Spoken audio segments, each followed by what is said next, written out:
I don't know if I would say authenticity and true self are the same. People generally think if you're acting good, that you are being more true to yourself. And if you are acting bad or corrupt, you're being less true to yourself. That's inauthentic. If we are constantly moving the target, gerrymandering the values and virtues, discovering parts of ourselves and then othering them and saying, well, that's not the real me, are we missing all of these opportunities to actually make choices that solidify the parts of ourselves that do feel the most me? What is true self? For me, true self is whole self.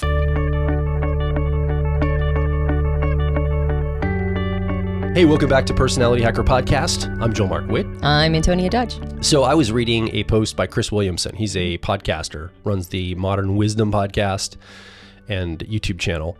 He posted something and it struck me because I'm like, I think very similar to this, like very similar. So we asked this question, what if our true self doesn't exist at all? We ask ourselves this question, or Chris Williamson asked this question? Well, he asked this question. Okay. So I'm asking ourselves this question. Okay. So what we're going to do is we're going to read a thing that he posted, and it was written by him? I'm assuming. Okay. Because he posted it. Okay. So we don't know that he wrote this, but it was on one of his social media accounts, and we're going to read it, and then we're going to talk about it. Yeah. Does any of that matter? I mean, I guess that's I'm just important orientating to where we're at. Oh, so this is for you, not an audience. This is for me. This is so you know what's going on. Okay. Yes, exactly. Oh, okay. Well, in that case, yes, that's what we're doing today. That's what's happening today. That's what's happening. Cheers. I thought we talked about it before we hit record, but yes, that is true. Okay. I remember you and I had a conversation with a friend of ours a long time ago. This is before the video podcast. In the audio days, his name's Craig Feilich. Yeah, I remember those days. When we were talking to Craig Feilich, INFP preferences, I posited a question to Craig on the episode because we're talking about finding your life purpose on this episode. And I said, do we want to talk about our life purpose as something that we discover? Like we have to go on the hunt to find our quote true selves and we discover it? Or is our life purpose something we decide and we choose for ourselves? We just say, this is our life purpose. We're just going to choose it. Do you remember what Craig said? I have no idea. I think he said both. He wasn't really buying the question very well, like the way I framed it. And he kind of like, it was like both. But at the time, I think, and even now, I'm leaning toward the second option. Yeah. I don't think our true purpose is something we discover. I think we discover about ourselves and we decide what our true purpose is. And often it comes from the mess that we went through in life, like something we, but what about our true self? Like, is our true self something? When I think it was in the purpose frame, but I kind of think of it in the self. Purpose and self are similar, connected to me. Mm-hmm. I think we kind of decide about our true self too. So let me read this and see what you think. And I might stop here and get some feedback from you. And if you want to stop me, please feel free. Okay. What if our true self doesn't exist at all? We live in a quiet superstition that beneath the noise of our habits, mistakes, and contradictions lies a truer version of ourselves. A self, and this is important, that is fundamentally good. So he introduces this idea of being good as kind of our true self. Our true self is good, is the idea here. An alcoholic who gets sober is, quote, becoming who he really is. As he's sober, his soberness is his true self, and his alcoholism wasn't, is how we think about it in our culture. A sober man who starts drinking again has now, quote, lost his way. In Scrooge, Dickens didn't just write about a man who swapped stinginess for generosity. He wrote about a man who discovered his real nature. When Richard Nixon fell in disgrace, people said power had corrupted his real self. But when Nelson Mandela forgave his captors, the world said his true self had been revealed. Or in real life, patients with dementia who lose memory but retain kindness are often seen by loved ones as, quote, still the same person, while others who grow cruel are perceived as having lost their essence. Even when friction tries to make villains irredeemable, audiences resist. Darth Vader is terrifying until he saves his son and proves there was goodness deep down after all. We are reluctant to accept that anyone, even Satan, in Paradise Lost is rotten all the way through. So I think this is probably pretty common, that as we improve personal growth, for example, and we talk about this a lot in our personality types, as we grow ourselves or become a better version of ourselves or make changes that are healthy or positive, we will tell ourselves, that's really my true self. And I think we've been guilty of this, true, Antonia. I certainly have myself. I say, don't you want to be your true self and grow into who you really are? And he's already challenging this idea of our true self is good and our inauthentic or untrue self is bad. As in, like, that's in the zeitgeist. Like, people generally think that if you're acting good, that you are being more true to yourself. And if you are acting bad or corrupt, you're being less true to yourself. That's inauthentic. That's how I see it. That's the premise that's being pushed back against. Is it done, by the way? Is it No, complete? I got more to read. I just want to check in. Okay. I'm kind of doing that Howard Stern thing where I stop as I read the news, or Robin thing for Howard where I stop and you can chime in. Remember that back in the day where like they would spend like 2 hours reading just like 5 headlines? I never listened to his newscast ever, so I'm actually not that familiar. It's not a news. It was just in his show. Or whatever is the show. Like the most I know about his show is from parodies like Saturday Night Live. Yeah. So I don't remember that. But when you say we've been guilty of that, that assumes that I'm buying into the idea that we would feel guilty by pushing forward this narrative, because I have not stated what I think what I think about this narrative yet. Of course. And we're going to enter some possibly Jungian territory next. Okay. Yes. So Yes. and I know how you feel about some of these things. So our language betrays this bias. Chris goes on to say, goodness is authenticity, while badness is a mask. Badness is a mask. Now, we talk about masks all the time. We talk about personality persona, and this mask that's not inauthentic or fake, but it's amplifying our true self in a very curated way. That's how we usually use mask, but that's not what he's using. That's not what he's saying. Yeah. Mask, this is a two-faced hiding from something kind of mask, right? And or a mask away from our real self. Away from our real self. Psychologists have tested this belief, and the results are strikingly consistent. People overwhelmingly identify morally positive changes as revealing someone's, quote, true self, but dismiss negative changes as surface corruption. So here's the disconcerting idea. What if our true self doesn't exist at all? What if we are nothing but a bundle of drives, beliefs, and feelings that show up in the moment? The addict isn't as much himself when he drinks as when he doesn't. Scrooge was authentically Scrooge as a miser and as a benefactor. He was authentic on both fronts. We only anoint the generous version authentic because it flatters our sense of what humans ought to be. In this light, the true self isn't discovered, it's invented. Remember, this is what I asked, this is what I talked with Craig years ago on that podcast. I talked about deciding for oneself, not inventing it, but I think this is kind of the same idea here. The fiction makes forgiveness possible, but it also blinds us to cruelty and shortcomings. It allows us to keep loving people even at their worst, but it also tricks us into underestimating malice. When we say every tyrant or abuser has a hidden spark of goodness deep down, even when sometimes there is none.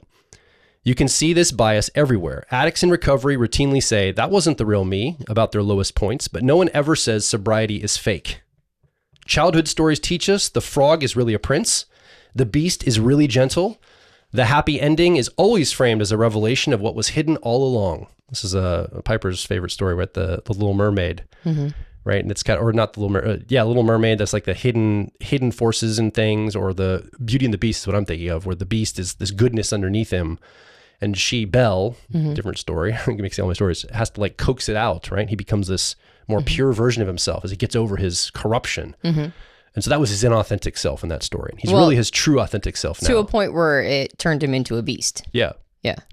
Therapists describe patients, quote, getting back to themselves after depression, but it almost is unthinkable to frame it the other way around. The depressed person is the truest version of themselves. Even in daily life, when a kind friend lashes out in anger, we soothe ourselves by saying, that's not who she really is.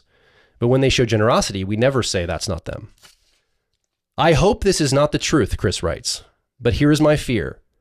There may be no, quote, real you at all. The true self isn't something to be discovered.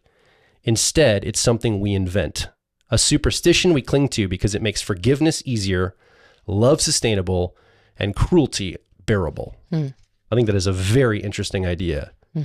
And I'd like to continue talking about it. Why do you think it struck you so much? You said that this really aligns with how you already think. What about that do you think really... Well, immediately people try to control me, and they have my whole life, by saying, well, you want to be a real you, right? And the real you is always the version they want me to be. The authentic and good is what they want from me. So like, you and I have had conversations about this. I tend to enter rooms not caring about the social dynamics of a room. And I've said, well, that's authentic to me. That's kind of how I am. And you basically said, that can't be authentic to you. Is it authentic to you to not care about people's feelings, entering a room, just caring about how you experience that? I'm like, no, I care about other people's feelings. That's authentic to me too. So it's an and situation, but it's always couched like wouldn't you rather be the real version of you that's societally approved, good, whatever. So that's one reason why it struck me. And the other reason is I think people always talk about going to discover yourself. And a lot of us in personal growth, I've been guilty of this. I spent years trying to discover something when I should have just decided something and moved on. Mm-hmm. And so I think those two angles are what I'm interested in around this core. Now more might come up as we talk, but those are the two first initial things that come up around this. Yeah. So as I'm hearing all of that, what comes up for me is I don't want to say it's discovered or chosen. I don't want to say either of those. I want to say it's both and. And the word that comes up for me is emerges. Yeah. Like our quote unquote true self is the thing that emerges from us. Mm-hmm. And so of course I go back to like thinking about everything in terms of a system. And there's a bunch of nodes in a system that are running. And I think when it comes to our identity, there are nodes in the system that are choices, and there are nodes in the system that are discoveries. I think both of them are there. Yeah. I think there's a value to believing that we discover our identity, but it has limitations. And I think there's a value in thinking that we choose our identity, but I think that also has limitations. The assumption that everybody's truest self or truest nature is automatically like magnanimous or benevolent or positive. Like that's the assumption. And if you're not behaving in those ways, then you're going against your true nature. Yeah, I think that's the premise. Yeah. And he mentioned that we do that for our friends to see the best in them. And we do that, we do the opposite for our enemies, probably to be vigilant in case they're out to get us. Mm-hmm. But this idea that it's entirely chosen. And then we also have to I guess the thing that comes up for me is that you have to define what true self is. Yeah. Well, maybe it's easier to define authenticity. Mm-hmm. Is authenticity and true self, are those the same concept? One of the things that I work with people around, like in our client base and our circles, even with my own children, I talk about this idea between permission and authorship or authority all the time. Mm-hmm. People believe they have to have permission to do something, but really all they have to have is authority to do that thing. And authority comes from within. Honestly, it's illegal for me to go and hurt somebody physically. Like I think I mentioned this in the episode before. Like if I punch somebody, I don't have permission to do that. But there's nothing stopping me from taking the authority to do that. Like the moment I take the action and I actually punch somebody, well, I took authority for that action.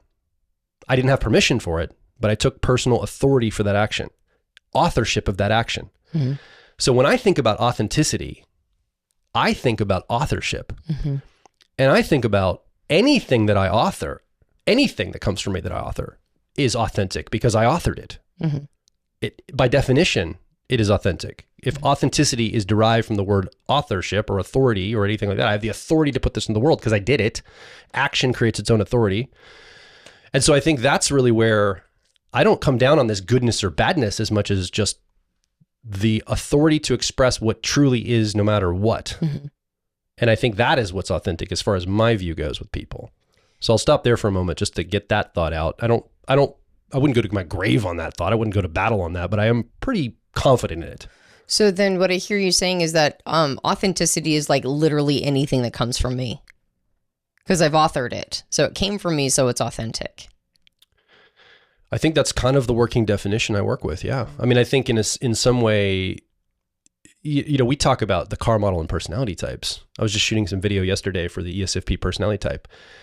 And I was basically couching the 3-year-old cognitive function of their perspectives. I'm like, and this, when you're here, this doesn't really feel like you. You know, you don't feel like yourself. And you're going to other it and think it's something else, right? And we talk about this with shadow work too, that, you know, we think that when our shadow is triggered, it's somebody else really it's going on.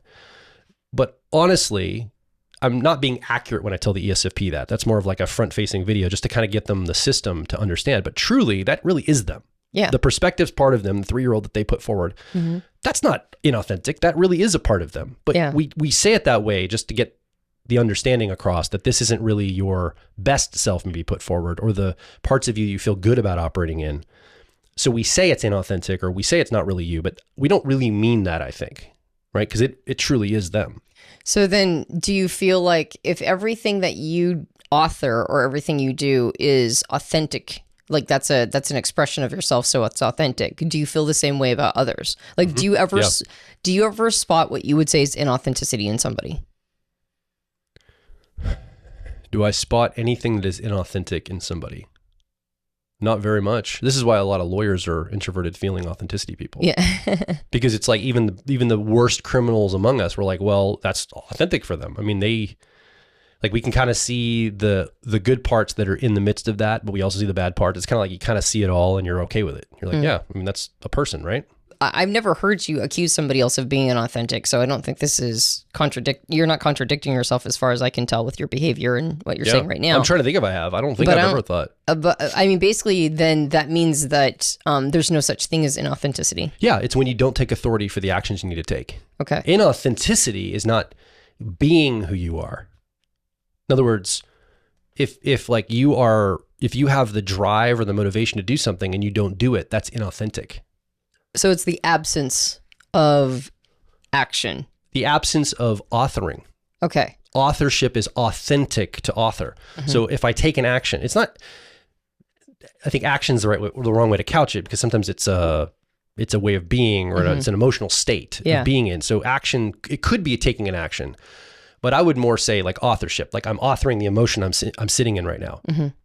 Or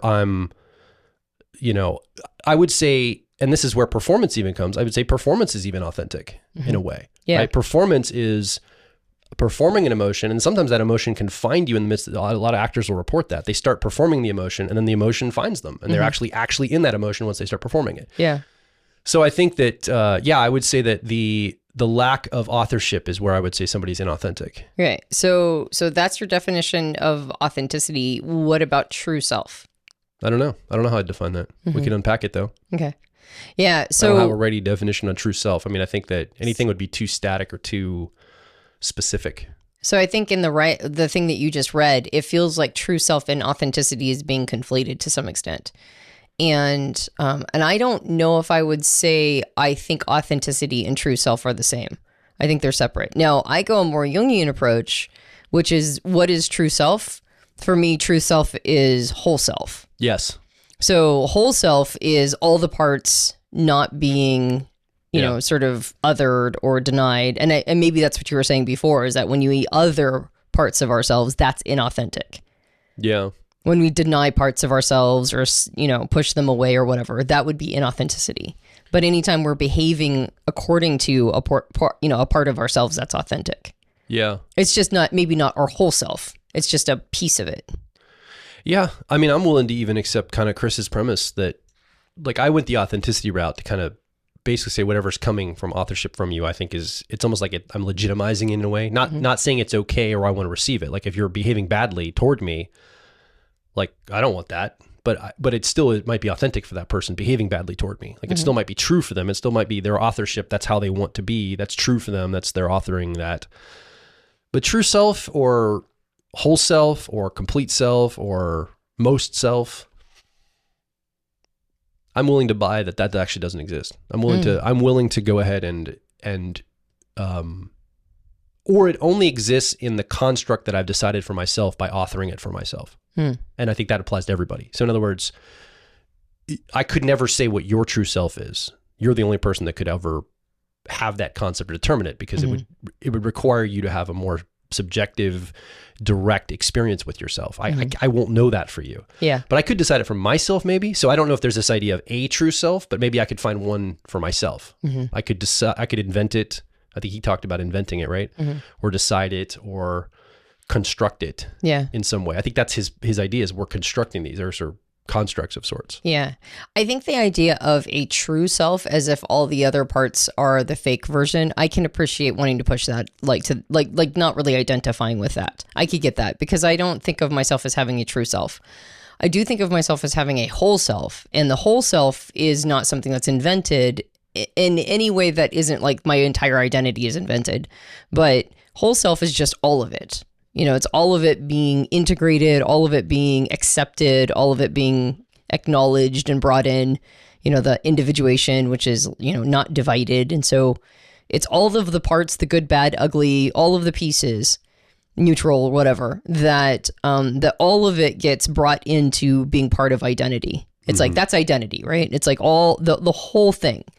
So true, I wouldn't conflate whole self with true self either. I would say true self is like, well, what I hear is that it's basically a moving target.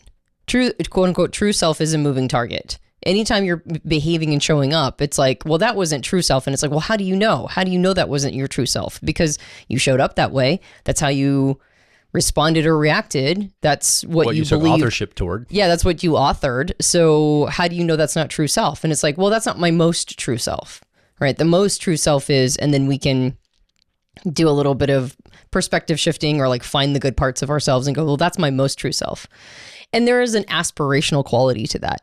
Like I said, I think there's benefit in believing that you choose it, but there's also a limitation to that. And I think there's a benefit in believing it's discovered, but there's also a limitation to that. And I think that you kind of need to have both of them in there. Like, I totally understand the write-up. Like, as you were reading it, I was like, I understand why this exists. I understand why this pushback against true self would need to be communicated or articulated.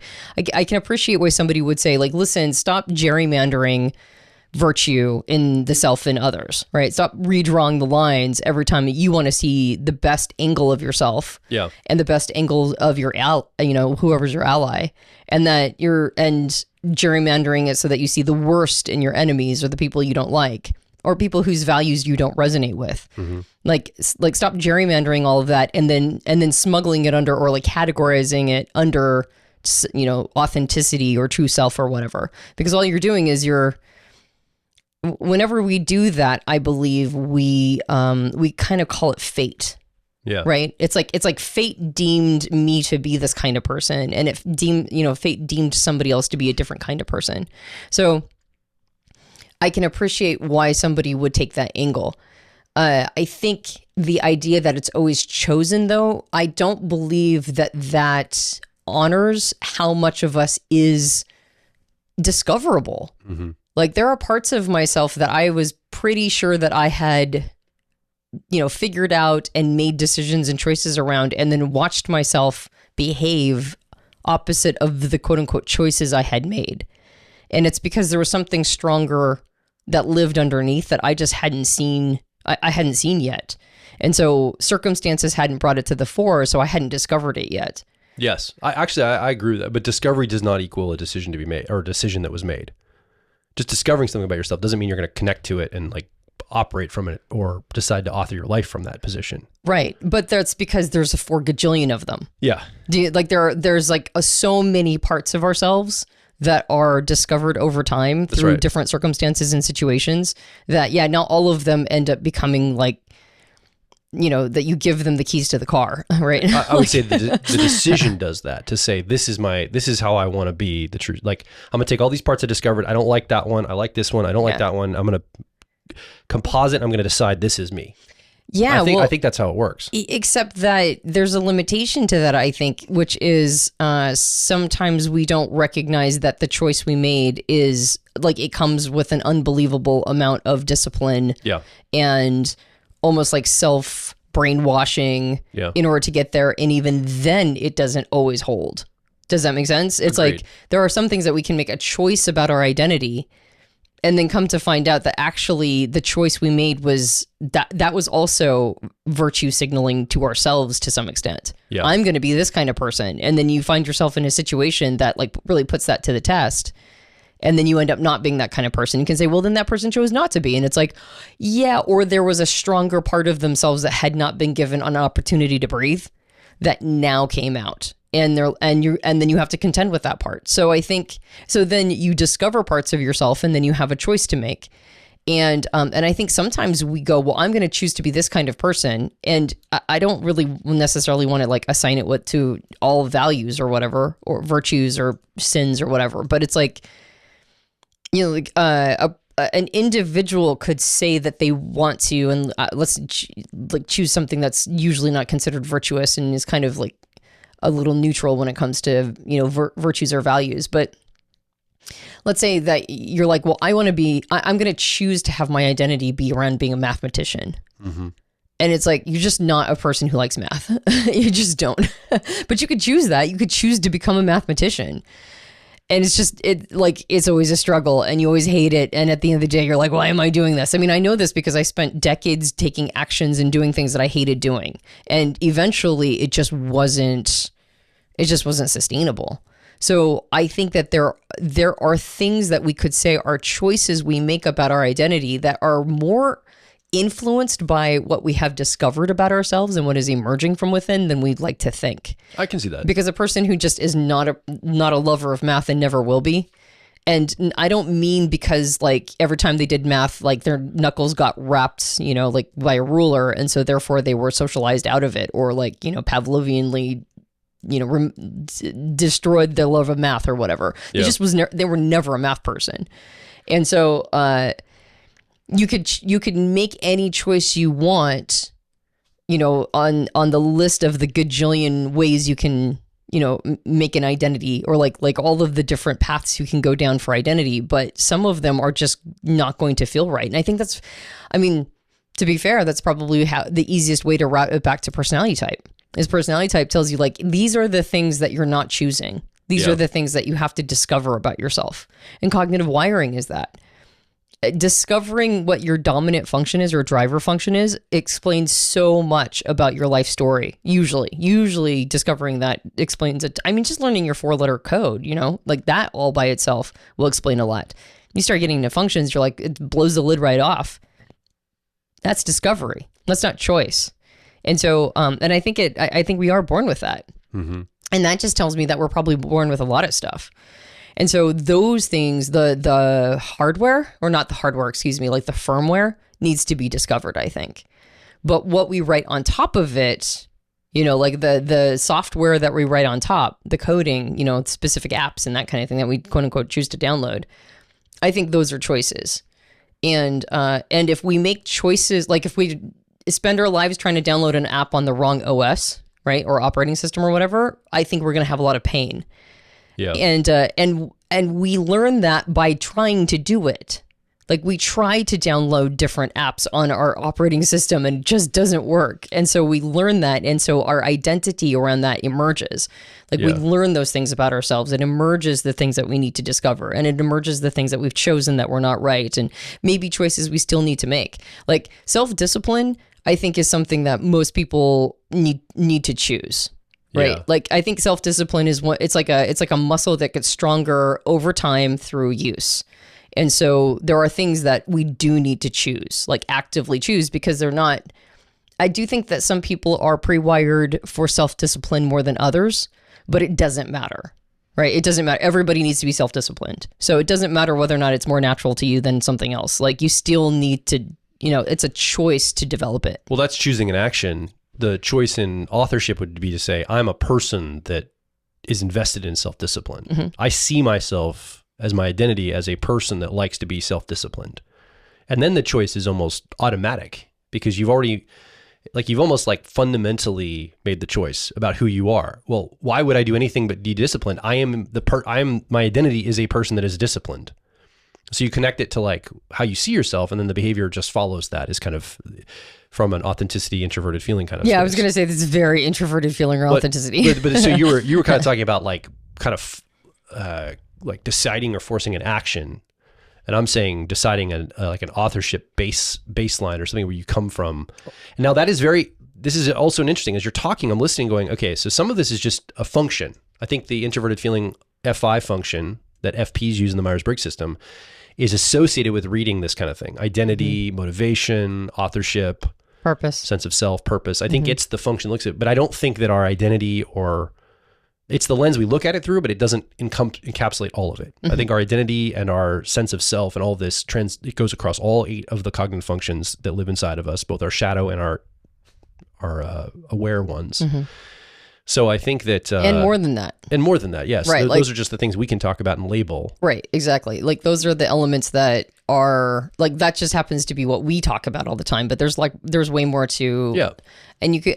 John Beebe calls it self with a capital S versus self with a lowercase s. Yeah.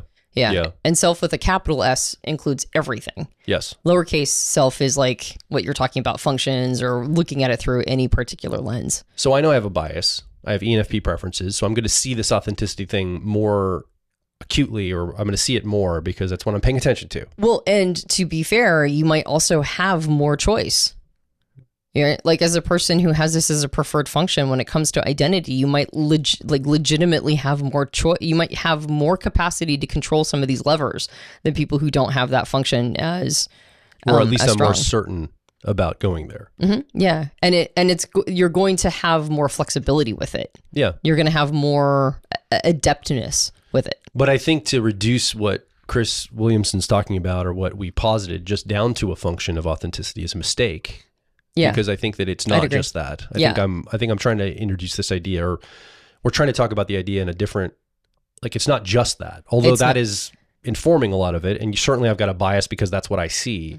But I think it goes beyond just that function. Right, and because it goes beyond that, I think it isn't just choice. Yeah. Right. Like I think there's a lot of. I'm not entirely fatalistic, or one could say like psychologically Calvinistic or whatever. Yeah. But there's a part of me that's like, do we get to decide anything actually? Like there's a piece of me that wonders just how much control we have over all of this. And because so much of it is black box, so much of it is like, I'm like pre-wired for so many different things that like my ancestors experienced, or, early childhood programming from my parents or whatever, like so much got their hooks into my brain so early on. That's like, just how much of this did I get to decide? Well, and that's a good question. Let's look at it. So you have ENTP preferences in the Myers-Briggs system. Are thoughts like true? Are the thoughts things, are beliefs, are they things you discover? Or are they things you decide, or flex and flow? Like if I have a belief, is it something that I decided, or did I discover that belief? I think I mean in the same vein of more of the true self, or the we'll just bring it down to a function for a second. How would you answer that question? I mean, guess it emerges. It emerges, right? It's both. And so that's weird because you would say that leaving your religion was choosing a different belief set. It was a moment of choice. Yeah, I definitely got a moment of it. I got a moment of choice. And choosing to get baptized was a choice in the religion too when you were young. You say, well, my parents told me to do it and other people, but you still ultimately made that choice. Well, to be fair, I've never pushed that off on anybody else. I always talk about me choosing it. But I'm not saying you did. Yeah, I'm just...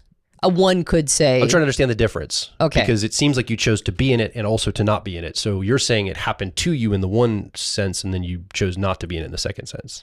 Well, I have to take responsibility for my choices even when I was quite young, because I got baptized at like 11 or 12 or whatever. I have to take responsibility for them in order to remind myself that I'm a person of agency. Yeah. I would not say that the system that was running made it so that was the inevitable emergent. And there were more nodes in the system than myself. Sure. So when I say I chose... It makes sense that you did it. Yes. Yeah. It doesn't just make sense, it was inevitable. Yeah. Like that's the whole point of systems thinking, is that you start to look at the emergence as inevitable emergence. Like there's no other emergent. There's no other thing that could have happened other than this with that particular system running the way that it was running. And with the system running as it was, choosing the religion, so to speak, or me getting baptized, that there was nothing else that could have emerged from that system running as it was. Sure. And then I would also argue that me leaving it was the same thing. The system that was running made it so that it was the inevitable emergent for me to choose to leave. And I wouldn't even say that I was making quote unquote choices all the way through. Some choices had been made for me. For example, and going back to the function of, or just the type-based preference of being an ENTP, there was a lot about religion that just did not sit right with my preferred functions. Like they just couldn't. They got to the end of rationalization. They got to the end of like the older I got and the more sophisticated my introverted thinking became just in general. And the more I read and the more I understood, concepts about logic, etc. There was like this moment where my brain just couldn't do the gymnastics anymore. So you did kind of discover and decide as you went. You discovered some more about your thinking process. So this is a little bit of a tandem on this side too. Well, and choice. Like I also chose to sharpen the saw of my thinking, which I didn't have to do. I guess I could have just been dull the whole time, but I had a thirst. And so I had a desire to sharpen it. So I chose to sharpen my mind after I discovered its need to have sharpening. Does that make sense? And so then I chose to do that. And then the more I chose to do that, the more I discovered more about my mind and my mind's relationship to the world. So it's like it's happening back and forth so fast sometimes that you can't even split hairs on it. You can't even go, was this a choice or was this a decision? Was it a choice or was it a what are we determining between choices and discovery? Or was it just something I discovered? Yeah. And then leaving my religion was a moment of choice, but it was built on a whole bunch of little choices and little discoveries. Right. And so it was like one big moment of choice. But I would also argue it was one big moment of discovery too. Yeah. Right. It was like once I left, my goodness, did I discover a ton of things about myself that I had never known before because I'd never been in circumstances or context to bring those things out. And so I could watch them happen.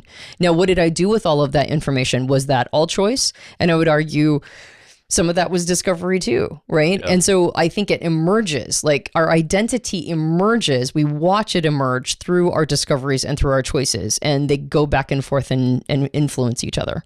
And I know that's not a very satisfying answer. I mean, I think... Well, but it's useful because it's kind of like we can see how it works. I don't think it's unsatisfying. I mean... Right. But it's real. So like, it's better than some story we tell ourselves. It's hard to both see the utility of binary thinking or paring things down to two different words and going, is it this or is it this? There's a lot of utility in that because our brains can't hold too complicated information. Like if the information gets unwieldy in our brain, it just kind of shuts down all the mechanisms and now we don't do anything with that. Yeah. So there's something to be said for paring everything down to like, is it this or is it this? Now, of course, and whenever you do that, you get people like me getting pedantic and going like, no, it's bull. or it's an emergent. Amen. And we even get this, right? Like we'll talk about the distinctions between types and then somebody will go, it's not that simple. And it's like, well, duh. Right? It's like, yeah, no, it's infinitely complicated and complex. So do we just say that and then like go have a pizza? Or do we like try to understand this thing by breaking it down into simpler, more manageable, concepts? And so there is something to be said for, just recently we were talking about, I think we got a comment, we were in one of the podcasts about the careers, right? What are the top 10 careers for, I don't know, INFJs or whatever, ESTPs or something.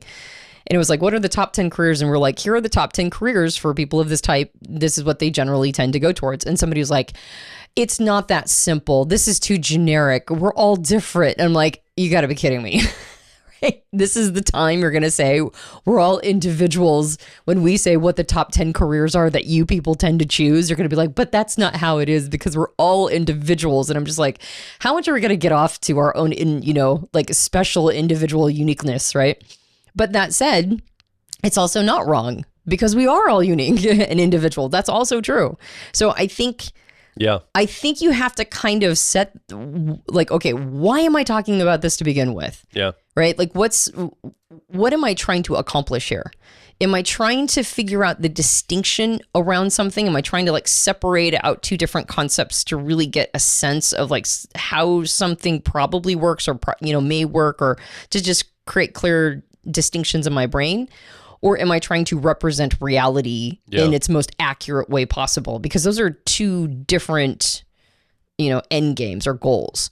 And if you're trying to create distinctions in your mind to really wrap your head around a concept, then you can take some liberties with, is it this or is it this? And it's like, and then, some asshole like me comes on and goes, it's both, right? And and that's, I'm complaining about somebody who's doing the same thing to me that I do to everybody else.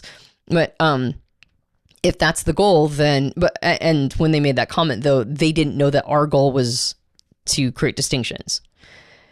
The other one though is if you're trying to, accurately represent reality as close as possible, then you do have to get really like, it's really hard to get binary. It's really hard to go, it's this or this. It's like, because reality is super messy. It's paradoxical. It's paradoxical. It almost always includes all of it. It's a little bit from here, a little bit from there. You have to go, on case by case basis. It depends on the context. Like if you're trying to accurately represent reality, you have to take in an insane amount of information. Reality doesn't say no to anything. Mm-hmm. I mean, it didn't say no to Hitler. It didn't say no to abundance for somebody that became a millionaire, that hit the lottery. It didn't say no to, like, it never says no to anyone. Yeah. It's like, okay, this exists. Well, so, but it also says no to people all the time, right? It does both. Exactly. But it doesn't really say no. It's just that thing doesn't exist. So Yes. I don't think it can say no. It can only say yes when it exists. Like it yeah. only can affirm what is. It's not like it's, Right. reality isn't stopping me from something. It's not like I had something in my hand and reality took it. It's like it never was there in the first place. It just didn't resource it. So it only like ratifies what is. Yeah, exactly. In a way. I know that's a really abstract idea. So to go back to the reason why I'm saying all of that is to say that when it comes to identity, Yeah. the thing that you just read has value to it, because even though I don't think it's a perfect representation of how things truly work, it's a good distinction between how our biases cause us to pat ourselves on the back and call all of our positive traits our real self or true self, and all our negative traits not our true self. And as a person who deals with Jungian whole self theory, I can see the flaw in that as well, which is you are othering parts of yourself that are still there, right? Yes. That were not good news, but were discovered in a moment that the context brought out not good news. Well, and personal growth has been infected by New England American Puritan culture, right? It's like the kind of the Western American mindset or ethos is that it's Cotton Mather from like the 1600s, like sinners in the hands of an angry God, or at least 1700s, whenever he wrote that. And these old sermons that these guys, the preachers in the New England states used to preach back in like before the United States was a country. This idea that we're against God and we've got to purify ourselves and develop a more pure, perfect society that we're all constantly striving for. It's kind of the American, and then I think it infected a lot of the West, manifest destiny of purity that we're going for. And I think this is something that Chris Williamson is also connecting to, that we conflate our authentic self as our most pure self, as the good self, to your point. It's this, not just positive traits, but pure traits, spiritually right in God traits, cleanliness of heart traits, like purity traits. These are the things I think people have connected to, like, that's truly me. I'm pure and good, which is actually counter to like Judeo-Christian theology, which you're born horrible and wicked. You're not good at all. Like it's weird that I think it's all that thinking is infected how we go through personal growth too. But that's also not your real state either. That's you separate from God. And your true self is the one that you rediscover when you get right with God. That's right. So it's actually, it falls in line with that thinking that's true. One-to-one as well. At a fundamental basis. Yeah. And purity is an aspiration. It should never be a target. Yeah. And I don't even think measuring stick. Like it should never be measured. It should only be like a concept that's aspired toward. Yeah. Well, I guess when I say not a target, I kind of mean like, shoot for the stars, you'll at least land in the heavens or whatever. It's like, it's an aspiration. It's like, it's not something anybody actually expects to hit a bullseye into. It's also not reality. It's not. Reality is not pure. Yeah. In fact, pure gold is worthless. Right. You need impurities to make it strong. Yeah. So I don't even know where this idea of purity came from. Because it's not real. It's a construct of a fantasy that's never achievable. Yeah. Well, and I think it's because actually, I don't know. I don't know where it came from. I have no idea. I just know that it's actually like really counterintuitively destructive. But there's also value to wanting to be as good as you possibly can be, until goodness now undermines you because somebody who has bad intent comes and preys upon your goodness and naivety and then takes your resource for themselves. So in some ways, even purity and goodness, like you said, it's almost useless in and of itself as well. Yeah. So to go all the way back to the point of origin, which is talking about this idea of is identity discovered or chosen? I think that it's both, but there's a value to taking a minute to wonder if we are choosing our identity by or true missing opportunities to choose parts of our quote unquote true self or identity or whatever, by like constantly moving the target, gerrymandering the values and virtues, always seeing ourselves through the best light. discovering parts of of ourselves and then othering them and saying, well, that's not the real me or whatever. Like, are we missing all of these opportunities we have to actually make choices that solidify the parts of ourselves that do feel what I would say the most me? Yeah. And I think that includes cognitive wiring and pre-wiring and the social, sort of the stuff that got, I always use the term brainwashed, even though I'm using that a little facetiously. Sure. But it's like in Wilson's, Robert and Anton Wilson's quote of the easiest way to be brainwashed is to be born. It's like, and I guess other people call it socialized, but there's like an element of socialization or brainwashing that happens when we're young that we're just never going to get rid of. It's like a permanent part of us. Yeah. And so there are parts that we didn't choose, but are still in there. As an example, the language we're raised with. Mm-hmm. I mean, usually the primary language we're raised with is in us for the rest of our lives. Like that's how we think. We think with those words. Yes. Not with the second language we learn. Correct. Typically. Now, some people I think can go back and forth, and they probably have really interesting minds because they can think in two different like language sets, like the way the grammar is constructed and all that. It probably shapes how you approach life. Yeah. But I would say most people, 99% of people speak the language they were born into. And that's a social conditioning experience you get. That's right. It's a useful social conditioning experience. Like we're supposed to be socialized into that. Right. That's how we function in a society. And if a kid isn't, that's a problem. Yeah. Well, they become feral. Yeah. And so we're fighting feralness with brainwashing. Yeah. And there's value to that too. But the value that I think in saying I'm going to choose my true identity and not just discover it is now you're putting more agency in your hands, and you're doing a little less sort of bending the light to see, like you're doing less gerrymandering. We've been doing a lot of talking around this concept. Could you kind of like just posit how you think about it so we kind of capture that? I think I've been doing a lot of unpacking and expanding the ideas, and I just like to kind of nail down like one complete thought around this. We've kind of been all over the place, but I think something that somebody's watching and listening right now, they've been trusting kind of this, it's not a ramble, but we've been going all sorts of different directions, but we can just kind of tighten it up. And I know your clarity of thought usually can do that. Can you just kind of bring us down into something to where, let's just say something in a succinct way, and then we can offer the person to give some feedback and close out for today. Yeah, thank you. I've also been expanding. I just want to say that I've been doing that too. So I think, and I've mentioned this a couple times, there is value in how this is being presented. Yeah. In the sense that we want to think of ourselves as having choice around identity. So we stop gerrymandering the lines of virtue. Like he was saying, when we believe we're just showing up as our true self and discovering it as it's happening, then when not good news comes out, as opposed to saying, well, I can choose something different next time, or I can choose something better. If it's a discovered thing, if it's like, oh, that just comes from within me, then not good news has to be rationalized away. It has to be othered. It has to be pushed aside. It has to be called not me. Because otherwise I have to go, oh, you mean the true self, the real me, has a bunch of bad things in it too?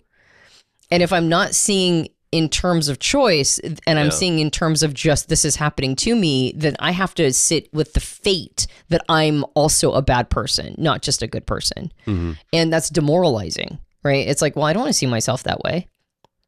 Then because that's the relationship we build with ourselves, then we have to do the photo negative to our enemies, right? Because if they're showing up with values that we don't understand, or are reflecting back to us values that we're missing, or ways of seeing things that we're missing, as opposed to sitting there and going like, why am I choosing to have this other, like, why have I chosen these particular values, or why am I choosing to see the world from this way?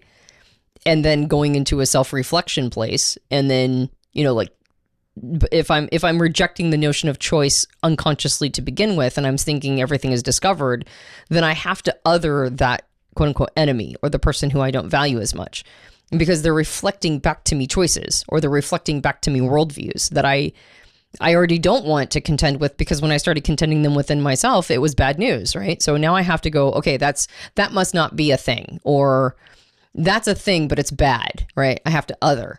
And so now we're in a place that Jungians would call, like sort of the unintegrated self, or like now a self-divided. Yeah. So the value of a write-up like this is to remind us that we have a lot more choice than we think we do, or at least that our identities aren't built on the whims of a bunch of like preset pre-wiring that we can't do anything about, and we just get to find out who we are over time. And every time it's not good news, we say, not me, that's not me, that's not me, that's not me. Choice reminds us that we have power and agency and the ability to ameliorate, the ability to let go of things that weren't, quote unquote, weren't us to begin with, and to strengthen the things that, quote unquote, are us, right? Are more naturally us. So I think choice being introduced to the concept, not just discovery, is really important for making sure that we're not creating more self-division. Yeah. Because we go, well, I can't do anything about that anyway. If I say, oh, I can do a lot about that, and I go into the angle of choice, then now my negative traits, or the things that I don't want to see as part of me, I can accept them because I feel like I can do something about them. Mm-hmm. Right. And and in Jungian terms, sometimes that's just acceptance. I can do that. I can choose to accept, or I can choose to no longer show that part of me, except for in more contained environments or at certain times or whatever. Does that make sense? Yeah. So I think there's value in introducing the concept of choice. I don't think it's a complete picture, though. I do think a lot of ourselves are discovered. And I think that we could do a whole podcast on why seeing that parts of myself are discovered, not chosen, also has a lot of merit to it as well, right? Like to go, oh, this is a thing that is within me. Well, actually, I would say our body of work is all the things that you discover about your identity, right? And that you want to like go, oh, that's a thing that's a part of me that's not going anywhere. That's a thing that I can't choose. It's just going to be inside of me, and I should work with it as opposed to against it. That's the discovery value. So I guess we've actually laid the track of the value of discovery many, many, many times. And I think we also have with choice as well. So yeah. This is why we call it a personality hacker, not type hacker. Right. Because your personality, who you are, is more than just your personality type. It's all these things, your generation, your self-identity. Like there's a lot of factors that make you who you are, and it has the word person in it. Yeah. Right? It honors the word person. Yeah. So person, personality. I like that word a lot better than type. People are always type. And I'm just like, it makes me cringe almost when I hear people reference type so much. Yeah. I like personality type, but if you notice, I use the word personality way more than I use the word type. Yeah. Because that really speaks to the human component of it. Yeah. And it speaks to the person, the end user, the person that has the personality, not me typing somebody or putting a label on them, but seeing them as a complete person, a map of themselves. I think that's really important. Mm-hmm. I appreciate the conversation with you on this. I don't know if we solved anything around it, but I think there's some interesting ideas that Chris has that we got to unpack here. And I would like to kick it over to you now. If you've been listening or watching along, what's coming up for you in this conversation? Do you feel like your sense of self, your true self, is more pure, and your bad self, that's not really authentically you? Or you're like, well, actually, that is me. Like, how do you see that kind of purity versus non-purity thing? Do you have a tendency to other parts of yourself that you quote unquote see as bad? How would you even define good and bad and pure anyway? Like, even that's a whole philosophical pack of worms to untangle. Yeah. And then also, what's your relationship with this idea versus discovery versus choice? Like, how do you move through the world? Do you think you're discovering your purpose in life and what's coming next for you and your goals? Or is something you see something and you decide about it and you go toward it? Or is it a little bit of both? Like, what percentage would you give that breakdown? Like 30% discovery, 70% decision, or how would you frame that for yourself?